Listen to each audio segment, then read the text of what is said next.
hit that subscribe button and the notification bell. Every view, every like, and every share helps us tell stories that expose the darkness and celebrate the quiet heroes who step out of the shadows. Don't miss how this general turns the tables on a network of hate that thought it was untouchable. Elijah Eli Sterling, a man whose hands had once built homes and whose voice still rang with the wisdom of 82 years, moved with a slow, deliberate rhythm through the late afternoon sun of Harmony Creek.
Eli stopped, his 82 years melting away to reveal the rigid posture of a man who had faced worse than petty thugs.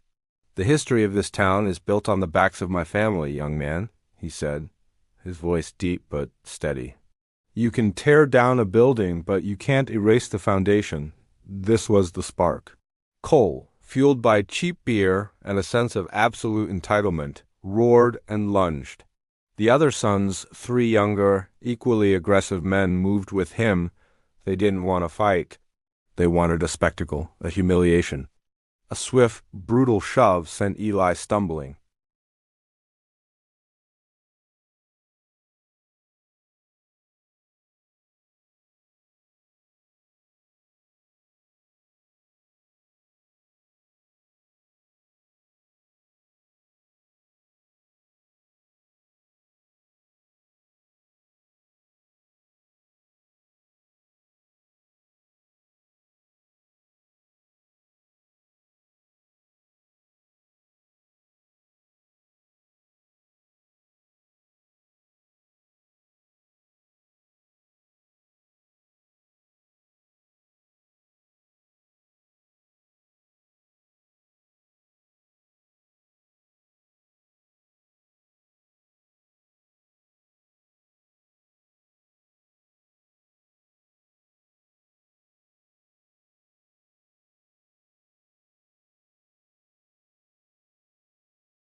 The attack was captured by a barely functioning, forgotten security camera on the corner liquor store, a silent, damning witness that none of the Patriot sons noticed. Back in the den, Cole Brandt boasted to his peers, unaware that their target was not just a venerable old man, but the father of General Marcus Sterling, one of the most powerful and decorated four-star officers in the history of the U.S. Armed Forces. A man who commanded the unified logistics of NATO operations, answered directly to the President and the Joint Chiefs, who was, at that very moment, preparing for an emergency flight out of Ramstein Air Base. 3 hours after the attack, General Marcus Sterling, a man whose presence could silence a room of 100 colonels, stepped off a private military jet onto a small municipal runway 50 miles from Harmony Creek. Marcus wasn't just tall. He was an imposing monument to discipline, his uniform immaculate, his gaze a precise blend of analysis and controlled fury. His aide-de-camp, Major Thompson, a woman whose competence was legendary, followed closely, already coordinating ground logistics.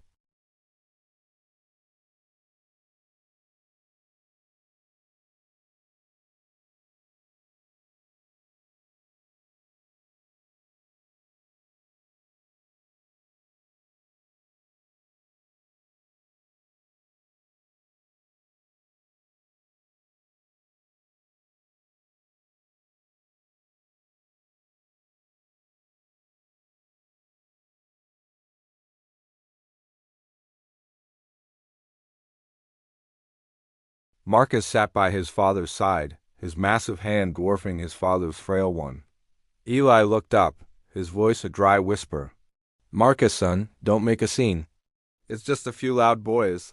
Loud boys don't leave a combat veteran lying in his own blood on the street." "Father," Marcus replied, his voice a low, dangerous rumble that sent a chill through Major Thompson, who had never heard him sound so stripped of professional restraint.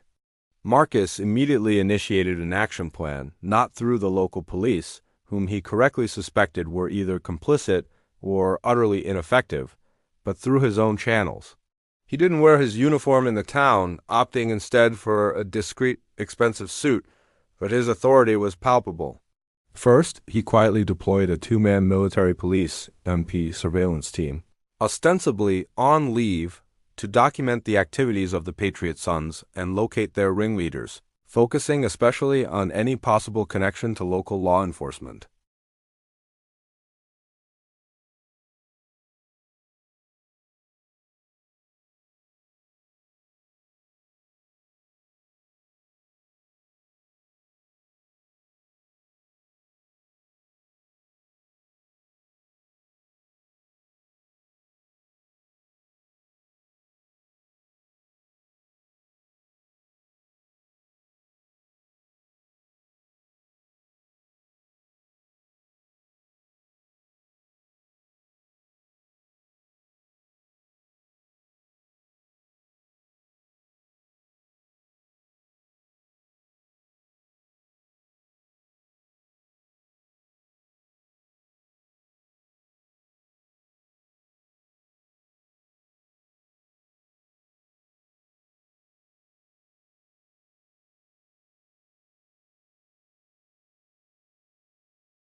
The charges were initially weak misdemeanor assault, and the Sons were released on laughably low bail within hours. This infuriated the general, but it was exactly what he needed. Marcus didn't want a quick, clean conviction. He wanted to expose the entire network of corruption. The second, more seismic twist occurred when the MP surveillance team delivered its findings. They discovered that the Patriot Sons weren't just a gang. They were being used as muscle by a larger regional syndicate involved in racketeering and land acquisition, and Councilman Brandt was the local operative. Crucially, the team uncovered that the Sons were not merely meeting at the den. They were using the basement as an illegal, unlicensed storage facility for untaxed counterfeit goods that were being distributed through a local shipping company, a company whose largest contract was with a supplier to a major Defense Department contractor. This was the general's opening. He didn't call the FBI. He called his contact at the Defense Logistics Agency, DLA.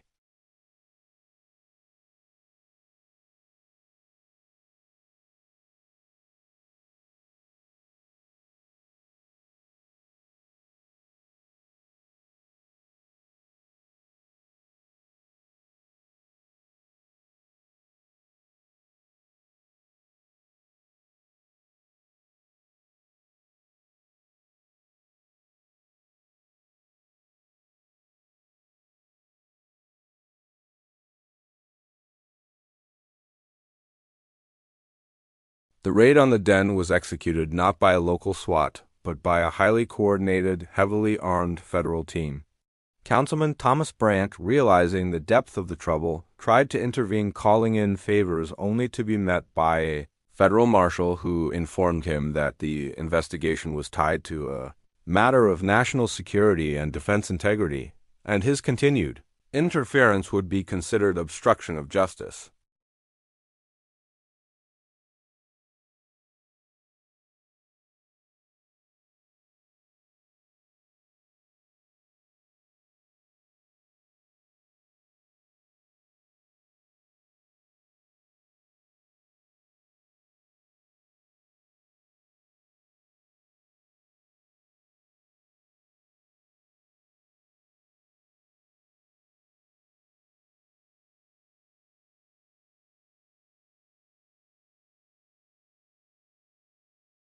The general had not just sought justice. He had enacted a precise, bureaucratic, An utterly devastating campaign of complete systemic collapse.